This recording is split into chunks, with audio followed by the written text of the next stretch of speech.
But இந்த படத்துல அப்படியே உல்டா ஹீரோ தான் செம்மர கடத்திலே பண்ற எல்லா தப்புமே ஹீரோ தான் பண்றாரு. உங்களுக்கு வந்து அவர் ஸ்ரீலங்கா பார்டர் தாண்டி ஃபகத் ஃபாசில் வந்து போவாரு, அது போக ட்ரை பண்ணுவாரு, ஃபிஷர்மேன் போட்டு மட்டும் அது அங்க மட்டும் லாஜிக் இடிக்குது.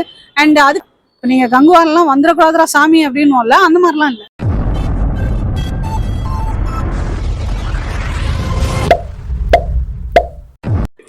புஷ்பா 2 செம்மையா இருக்குங்க, எல்லாருமே என்ஜாய் பண்ணி பார்க்கலாம்.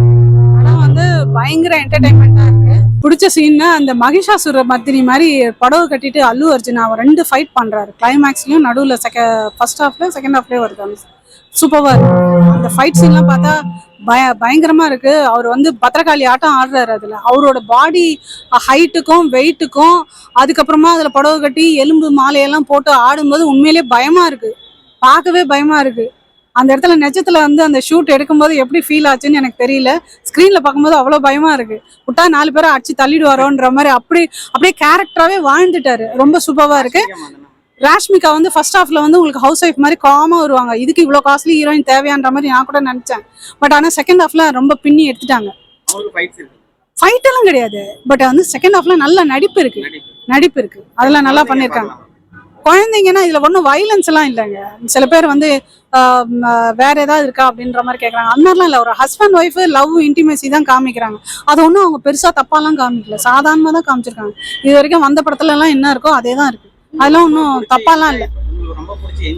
நான் செகண்ட் ஹாஃப் தான் ரொம்ப என்ஜாய் பண்ணேன். செகண்ட் ஹாஃப்ல வந்து ஒரு செகண்ட் கூட என்னால் ஒரு ஃபோனோ ஏதோ அட்டன் பண்ண முடியல, ஏன்னா அட்டன் பண்ண கதை போய்டும்ன்ற மாதிரி இருந்தது. அந்த மாதிரி ரொம்ப எங்கேஜா வச்சிருந்தாங்க. சூப்பராக இருக்கு. எல்லாருமே பெரிய ஸ்க்ரீன்ல வந்து பாருங்க, என்ஜாய் பண்ணலாம். கொடுக்குற காசுக்கு கண்டிப்பா வர்த்து தான். மற்றபடி இதுல லாஜ் கோட்டை அப்படின்னு பாத்தீங்கன்னா உங்களுக்கு வந்து அவர் ஸ்ரீலங்கா பார்டர் தாண்டி ஃபகத் ஃபாசில் வந்து போவாரு, அது போக ட்ரை பண்ணுவாரு, ஃபிஷர்மேன் போட்டு மட்டும் அது போக அலௌட் இருக்கு, அதனால அவங்க போயிட்டாங்க, நம்ம போக முடியாது அப்படின்றாங்க.